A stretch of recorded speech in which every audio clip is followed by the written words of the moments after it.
O Senhor esteja convosco. Ele está no meio de nós. Proclamação do Evangelho de Jesus Cristo segundo Mateus. Glória a vós, Senhor.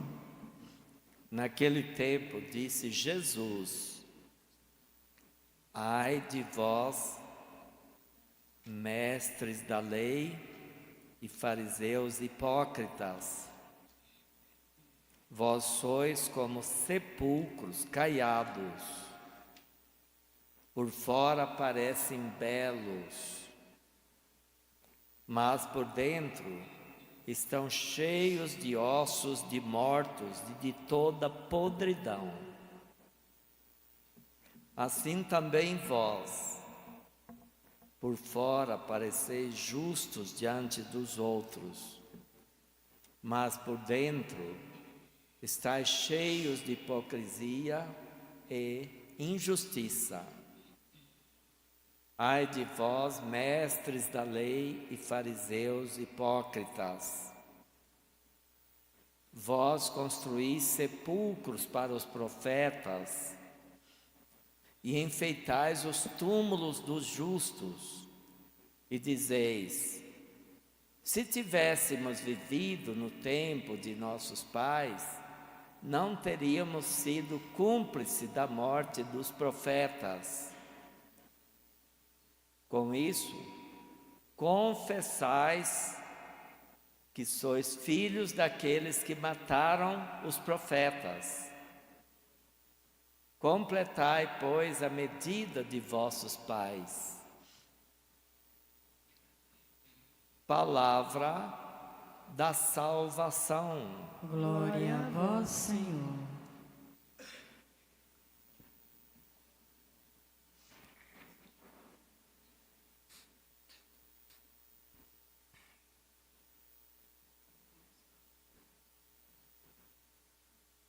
Caríssimos irmãos e irmãs aqui presentes, hoje não são muitos, mas muitos estão no cerco da misericórdia, aqui na capela Nossa Senhora Aparecida. É o cerco da misericórdia vocacional. Então, rezemos também por eles que lá estão. Jesus nos chama a atenção.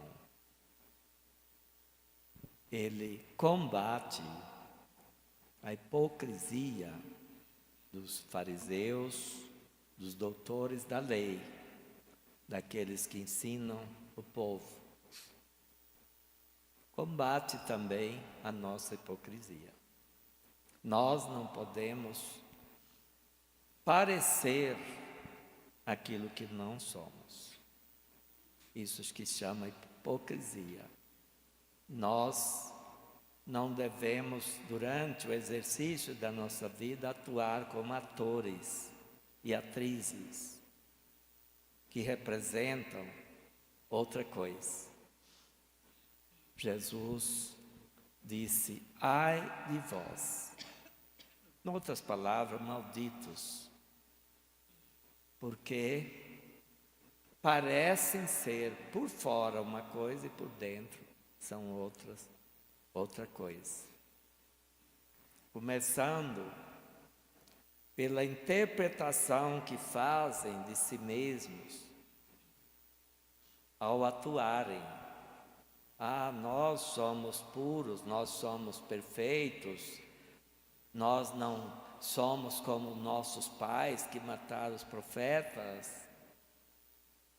E todos os profetas foram mortos. E Jesus fala: vocês completam a maldade dos pais de vocês. Vocês completaram a medida deles, reconhecendo a descendência deles, porque vocês parecem bonitos como um sepulcro caiado, enfeitado, florido, e por dentro é só podridão. Então, nós precisamos, diante dessas palavras duras de Jesus aos fariseus, que tentavam cooptá-lo para o grupo deles. Eles imaginavam esse homem, né, ter muito boa fama, ele traz para si multidão, vamos trazer ele para o nosso grupo. Por isso que eles ficavam atrás de Jesus, tentando trazer Jesus para eles, mas Jesus fugiu deles e advertiu a todos para ter cuidado com eles, para ter cuidado com o fermento deles, porque é fermento ruim.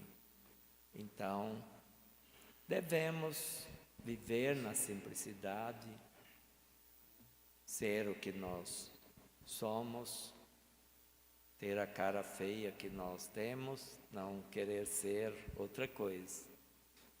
E há pessoas que são um pouco rudes, há pessoas que são choronas, sentimentais, há pessoas que são mais calculistas, mais querendo justificar tudo com argumentos. Então há pessoas mais racionais, há pessoas mais emotivas, há pessoas com diversos temperamentos, e Deus não importa com isso não. Pessoas um pouco tem um estupim curtinho, entre os apóstolos tinha uns com estupim bem curtos. Eu vou citar 2, Tiago e João. Isso chama temperamento. Jesus não importa com isso, o que ele importa é com a opção, com a simplicidade, com a humildade, com a justiça que cada um pratica e como que eles lidam com as suas raivas, com o seu temperamento. Nós precisamos pôr freio às vezes, mas cada um tem o seu. Não dá para ser outra coisa também, que é fingimento, não é? E se for fingir, vai ficar hipócrita também. Seja aquilo que você é com seu temperamento, mas seja verdadeiro, seja sincero. Não queira ser nos olhos dos outros aquilo que você não é. Porque aí Jesus vem e diz: ai de vós, hipócritas, falsos. Vamos ser a exemplo de Santo Agostinho. Olha aqui, quem foi Santo Agostinho? Foi alguém convertido graças à oração insistente da mãe. Ele fazia aquilo que queria, pensava aquilo que pensava, dizia aquilo que queria dizer. Era agnóstico, questionava tudo, inclusive a fé, questionava as Escrituras. E ele pensava que as Escrituras eram um conto de fadas. Veja bem, a mãe estava em oração constante pela conversão dele. E um dia, ele ouviu falar que um bispo em Milão era muito bom na oratória, nos argumentos. E ele, como advogado, ele quis aprender oratória com esse bispo. E ficava lá no fundo da igreja, ouvindo os argumentos das homilias, dos sermões de Santo Ambrósio, que foi político, foi governador, depois se tornou bispo. E ali ele observava a beleza do discurso, dos argumentos. Começou a observar também o conteúdo. Ele fala isso num livro que escreveu. Observando o conteúdo, ele começou a entender as Escrituras que ele criticava. E foi se convertendo, foi se ardendo de amor pelo Cristo.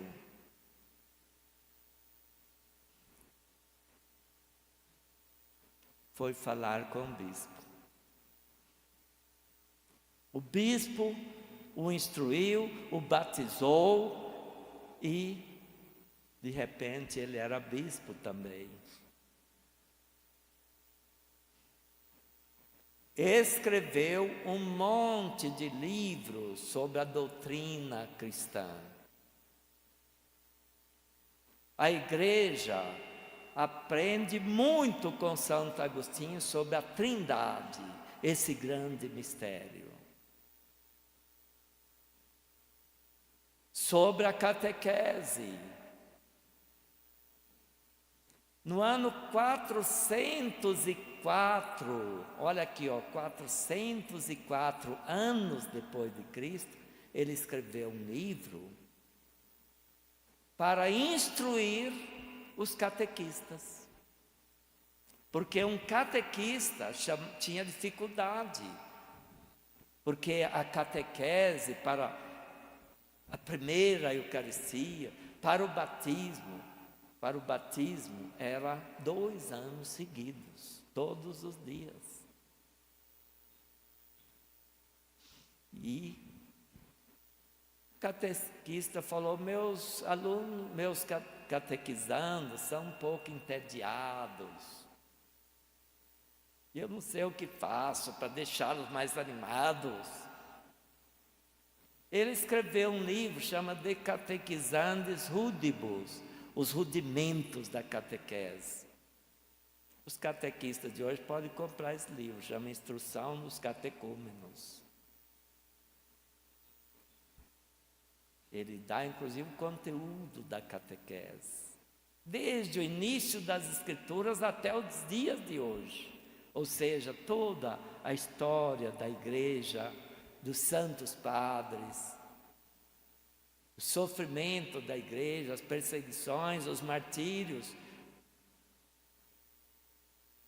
E o apóstolo Paulo, na segunda carta aos Tessalonicenses, ele está falando sobre o trabalho árduo, difícil, que ele, apóstolo, e os outros apóstolos com ele enfrentam no dia a dia. Ele fala também dos trabalhos, das fadigas, das dificuldades. Não é para desanimar, é para crer, enfrentar e vencer, porque Deus está com aqueles que estão anunciando. E Santo Agostinho viveu nos momentos mais difíceis da igreja. Os historiadores, olha aqui, nada tem a ver com a fé. Os historiadores o têm como um dos fundadores de uma das 4 vertentes da história. Ele trouxe para a história da humanidade o que se chama de temporalidade. Os estudantes de história, sempre estão atrás de datas, dos fatos e tudo. Isso é coisa de Santo Agostinho.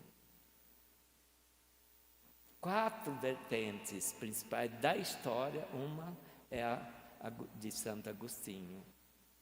No livro chamado A Cidade de Deus, em que ele fala que a cidade terrena em que habitamos, ela tem que estar em conformidade com a cidade de Deus. Nós temos que buscar esta conformidade, trazendo para nós tudo aquilo que é desta cidade de Deus. Como Jesus nos ensina no Pai Nosso: venha a nós o vosso reino, a nós aqui. Porque se nós não fizermos isso, nós não conseguiremos, praticando a misericórdia, a justiça, o perdão, a paciência. Uns chamam engolindo sapo, Mas é ser paciente, ter esperança. Tudo isso nos leva a esta cidade santa, esta cidade divina, que é a cidade de Deus. Isso é Santo Agostinho. Vamos, neste momento, então, renovar aqui a nossa fé, deixando de lado tudo aquilo que macula, que mancha a nossa vida. Os rancores, muita gente fica carregando essa coisa chamada rancor, porque alguém foi ingrato, porque alguém maltratou, porque o pai era assim, porque não sei quem falou isto. Vamos deixar tudo isso de lado, é passado, vamos viver aqui a vida. Isso que foi o que Santo Agostinho fez. Vamos dar agora continuidade a esta nossa celebração, pensando tudo aquilo que nós necessitamos, tudo aquilo que a nossa comunidade necessita, tudo aquilo que a sociedade também necessita, que o mundo necessita. E vamos pedir a Deus